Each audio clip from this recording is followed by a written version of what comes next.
It's time to keep going and going and going, and E3M8 Rad Rabbits! While the previous one was refreshing in a good way, this one just seems to be worse than anything before it, if I'm being honest. It's just a straight line of being bombarded and almost no room for looking around at all. There's a shootable force field near the end that seems designed to trap you since you can die if you can fall into it, which I did. The one distinguishing feature is a lot of rabbitoid down a hall that Proton commentates on, making a not-so-veiled reference to the Energizer bunny. I'm not complaining for the sake of complaining here, I just wish so many of these maps didn't feel like production lines, and it's a shame so many of the later ones are so disappointing. It's time to freeze in space in E2M9 Mazing Moon. I hate to say it, but this might be the worst map yet, literally just a lift maze in a straight line to the key. It even has a very serious sin, a point of no return in the form of a claw grip pull-up platform. The beginning lift puzzle may not be entirely linear, but there's honestly little else to say good about this map. It's clear that it was made as filler to get the episode over with and make it a Proton. It's a shame, because I love the claw grip as a mechanic, but this somehow makes even the claw grip seem painful. It's time to kiss the flames in E1M9 Hellfire Hopper!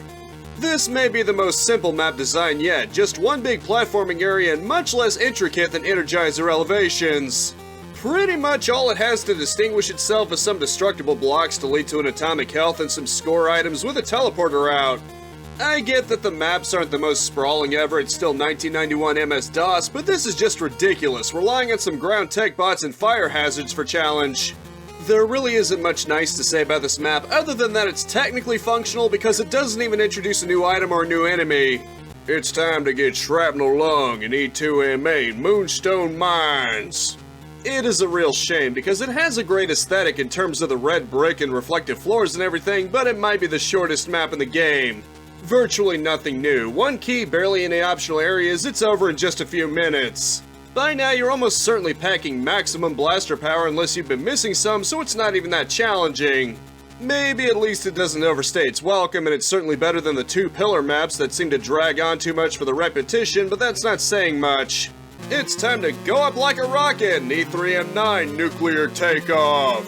Well, it's certainly tougher, but I don't know if I consider it good tough to be honest. It feels more like the cheap shotting has been cranked up to 11. This is especially seen near the exit when you're on a conveyor belt with spikes, a tech snake, and a shootable force field behind destructible blocks at the end. The map in general feels like it's trying to trip you up with ground tech spam after leaps of faith, and it should be harder, but this feels cheap. At least the maps tend to be fairly short, so it never takes too long to get back, but still it would have been better to have something more engaging. It's certainly memorable, but I kinda wish it was memorable for being complex and exploratory, not so much gut punches.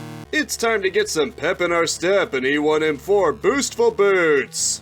The main purpose of this map is to introduce the Super Jump Boots, which function like the High Jump Boots in Metroid to jump much higher. The downside is this map is fairly linear, with only a couple of secret spots to really deviate from the path. This is kind of a shame, considering the previous maps at least gave some room for exploration. This feels like an afterthought to introduce a new item type.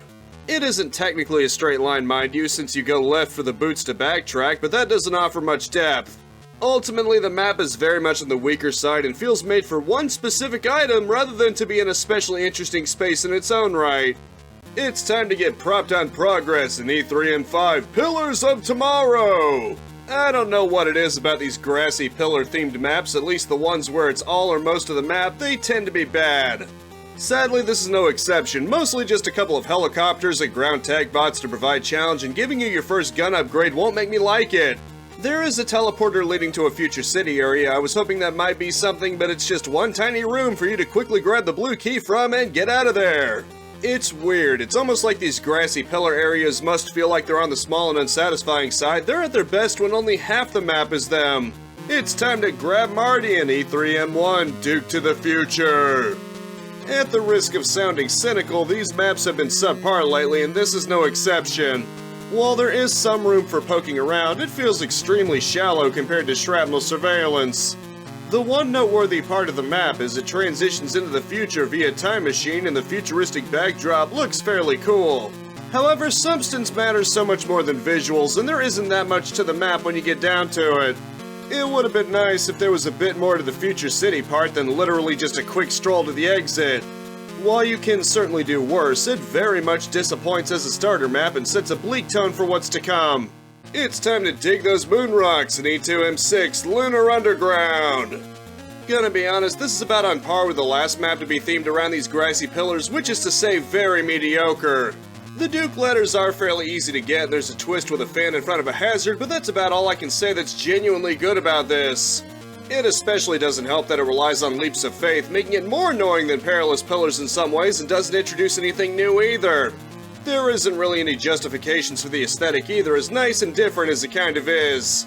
Ultimately, it's lacking in imagination and feels like filler in the worst way possible. It's time for tomorrow's lacerations in E3M6 Blood to the Future. Is it just me, or does it seem like many of the later maps don't have much meat to them anymore? The only thing I can even say that's really noteworthy about it is a lot of flying tech bots behind a force field, which really isn't saying much because that's not smart enemy placement. Other than that, it really isn't anything you haven't seen before with a robo hand, a key card, and another pistol upgrade.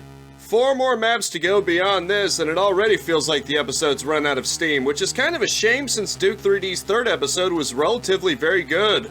This map feels like it's just going through the motions. It was one of those maps to fill out the roster and not really be special at all.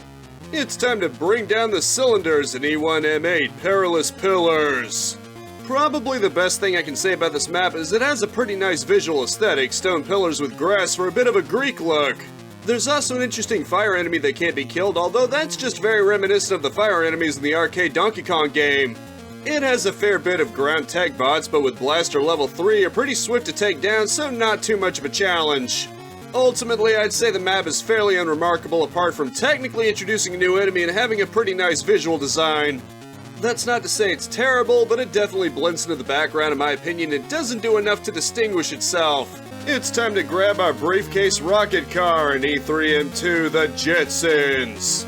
I'm starting to think that relatively linear and disappointing maps are going to be the norm because this is another fine example. While it's not entirely devoid of optional paths, they're very small, like an atomic health behind a force field. I almost feel bad for complaining about so many of these maps, but the better ones really set my expectations higher than this. The helicopter even seems like it's cheaply placed, while avoiding damage is quite difficult, so I just tanked it until it was gone. There's still a lot of potential for these maps to be more exploratory as other maps have proven, but it seems I have to get used to the linear. It's time to show the doctor both cheeks in E2M10 Mooning Proton. It's not the worst by a long shot, but honestly it's just not that good either. It's mainly conveyor belts and a few leaps of faith, which feels a bit more cheap than anything else. Speaking of cheap, a healthy spam of ground tech bots and helicopters near the end don't exactly feel like a well thought out challenge. The conveyor belts are arranged in a way that it feels more annoying than clever, traversing them like you'd better jump fast or just get sent all over the place. Proton himself is exactly the same behavior as the first episode, which is to say taking him down is kind of a joke. Ultimately, the map is disappointing, not what I'd call engaging in its design. It's time to smash some alien windows in E2M4 Galactic Brickhead. As the hint prior suggests, it has a lot of fans near the beginning to blow you away, but easily shot, so barely an inconvenience. If there's one thing I didn't really like in this map, it's the unkillable flames that are just placed in small rooms to make them hard to jump over, so it's really easy to take damage. Probably the most interesting part is a teleporter labeled as a time machine that seems to take you out into space with some goodies. There isn't much to the map, but at least it does have some level of depth to it. It's also pretty cool that a shootable force field is tied to some other mechanisms to get at optional areas. Ultimately though, it's not one of the better maps, but not too bad either. It's time to get hip under the moon in E3M4 Postmodern Desk. The best thing I can say about this map is it's alright, which at least puts it above some others I could mention. It has a section with the familiar grassy pillars, which has about as much content as the previous ones, but this one also has a platforming section prior, so it's not as short. While it's still not the most open or explorative map ever, it's at least a nice improvement with enough there and at least enough areas for poking around in. Interestingly, unless I missed something, the episode goes this far in without blaster upgrades, which kind of gives it greater difficulty than the previous episodes.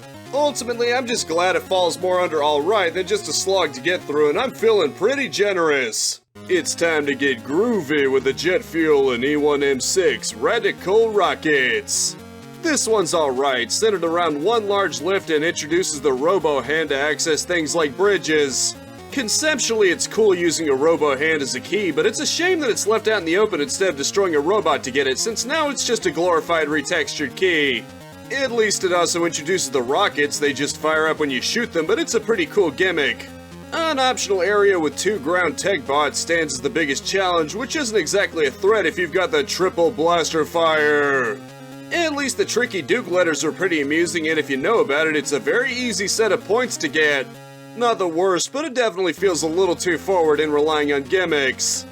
It's time to embrace the emptiness in E3M3 Voided Support. It's another diagonal girder map, which is to say there's at least more to look around in terms of platforms, but it's still not ideal. So far, if nothing else, it's easily the best of these early Episode 3 maps and is more in the okay territory than just disappointing. There isn't much in terms of off areas, a couple of optional areas with one with destructible blocks and one locked door to the exit. There's not too much for me to say about this map, to be honest, other than waiting for flames and balls is a little annoying. It's time to crush the Doctor into powder in A3M10, pound that Proton!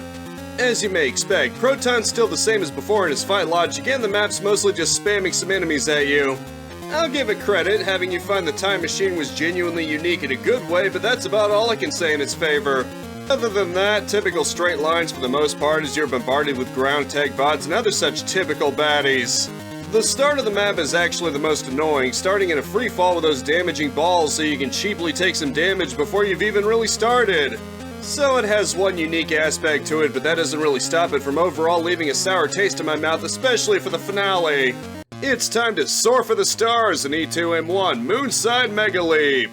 Being the beginning of a new episode, you're back to square one, which makes the robot menace a credible threat again. It's mostly centered around a long fall, and the only unfortunate part is the trek back up from the bottom involving a lot of waiting for flames. For the most part, the map is inoffensive, and having an atomic health tied to the exit's force field is interesting. It certainly feels different than the previous maps, and with your blaster reset, it manages to provide a good amount of challenge too. That being said, I wouldn't say it's as memorable as the first episode starter map and could have a bit more optional areas. It's time to get with the cool leaves in E3M7 Camo Craze. I can't tell if I've just lowered my standards or I'm mesmerized by the camo texture, but I actually liked this one. Yes, it's relatively linear and I'm not a fan of that, but it also has good use of the claw grip and has some degree of toughness without feeling cheap. Probably the most unique thing is a conveyor belt that threatens to carry you towards Slimers, not difficult but can throw you for a loop. While it's still not in a place where I would like it, it's still linear and relies a little strongly on environmental hazards. I'll take anything I can get at this point. It's different both visually and somewhat mechanically, and it stands out in a sea of maps that have been fairly dull. It's time to program Cubishly in E1M2 Blockhead Bots. This map introduces shootable blocks in addition to a couple enemy types, nothing too crazy, but it nicely adds to the gameplay loop. You've got flying bots that can shoot at you and a special type of enemy with a cross of fire that's only vulnerable when the flames go cold. I also like how even the first game takes more of a humorous approach, with Proton boasting that he's watching you with his security cameras, which just makes you want to shoot them all the more. The optional areas, while not quite as robust as the first maps, are still there and accounted for, even an optional locked door. Ultimately, I'd say it's still a good map, but overall I'd say the first map has tighter design. It's time to drop the dominoes in E2M2 Chainlink Chaos. I'd compare this map more to Energizer elevations, which is a good thing because it has the same level of depth, but it's not the easiest to navigate. The platforms are almost deliberately spaced out to only be traversable in one direction, and the fire is sometimes overused because waiting isn't the best. The locked door areas are simple enough since the map centers around the main platforming, but it's interesting for a key lock to open 2 doors. Thankfully, there's also a gun upgrade on the map because only getting one shot at a time can be frustrating against tougher enemies.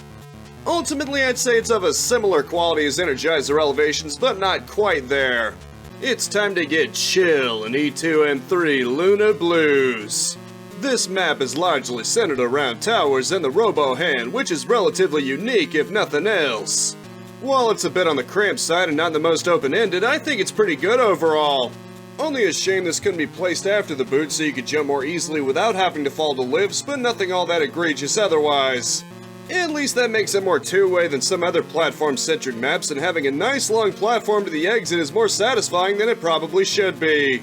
Overall, this is one of those maps that isn't going to blow you away, but it isn't going to frustrate you either. Pretty middle of the road.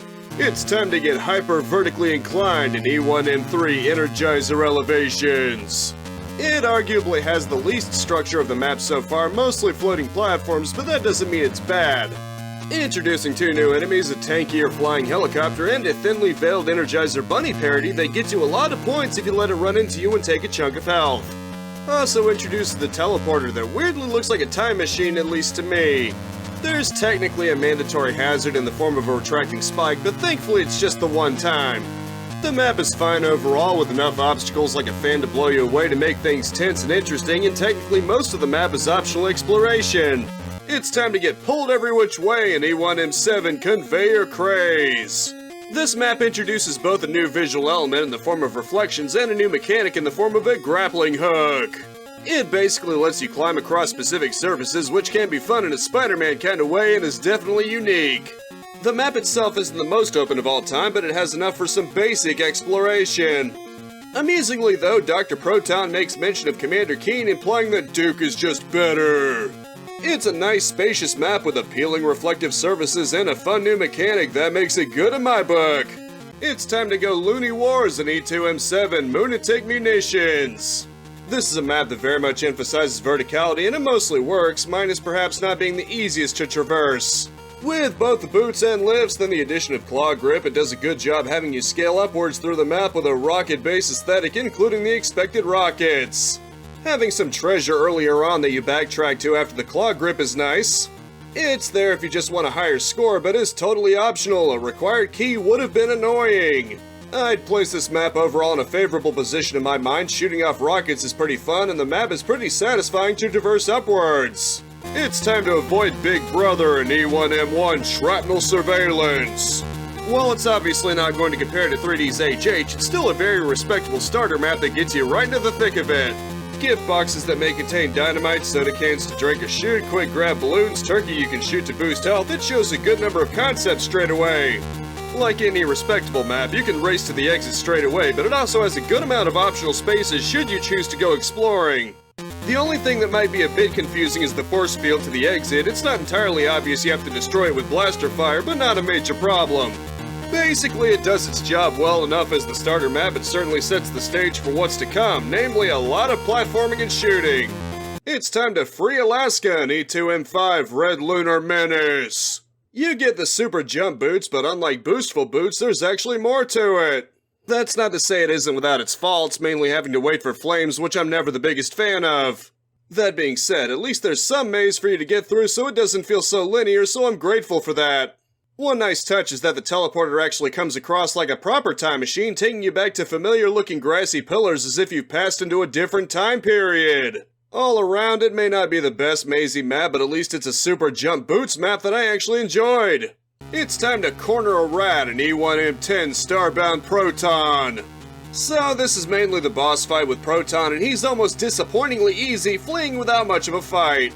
Thankfully, that's not all there is to this map, and it actually has a fair amount of content, all things considered. Just the area to get the red key is probably as complex as the entire previous map, so that should tell you how shallow that map was. Then there's the green and purple keys, a few more bits of platforming, and the fight with Proton himself. I actually think my opinion to this map steers more on the positive side, because it's decently sized for a Duke Nukem 1 map. Proton being kind of easy fits with his blustering personality, and it's not like the map is devoid of challenge, so it can be overlooked. It's time to get maddeningly lost in E1M5 Maniac's Maze. The first noticeable thing is I guess my comparison to Metroid's boots were warranted because you keep them in addition to gun upgrades. This means you're shooting faster and jumping higher, and there's another optional gun upgrade for bursting out 3 shots at a time. The map itself is a pretty elaborate maze with twists and turns and a very healthy amount to explore. You can even forego one of the locked doors, but you'll have to accept a good amount of damage from spikes to make it through. While you could argue it's a bit easy to get lost in, I'll take that over a map that's a straight line any day. The map encourages poking around, which combined with semi-persistent items gives a soft Metroidvania feel, which I appreciate. It's time to sum up Duke Nukem's humble beginnings. You know, I actually kind of feel bad about criticizing so many of the maps, but I feel a lot of the map set is wasted potential. There are many maps that are genuinely very good and encourage exploration, especially ones that make good use of the items like the claw grip. Sadly, far too many, especially going near the end, just feel like straight lines, and in my opinion, waste the potential that the non-linear platforming aspect of the game provides. All 3 boss fights are literally just Proton doing the exact same things each time, and it feels like the bigger challenges are overall more cheap than not. Don't get me wrong, I still respect Duke Nukem's first outing, I just wish it had more thought and care put into the actual maps themselves, because when it falls hard.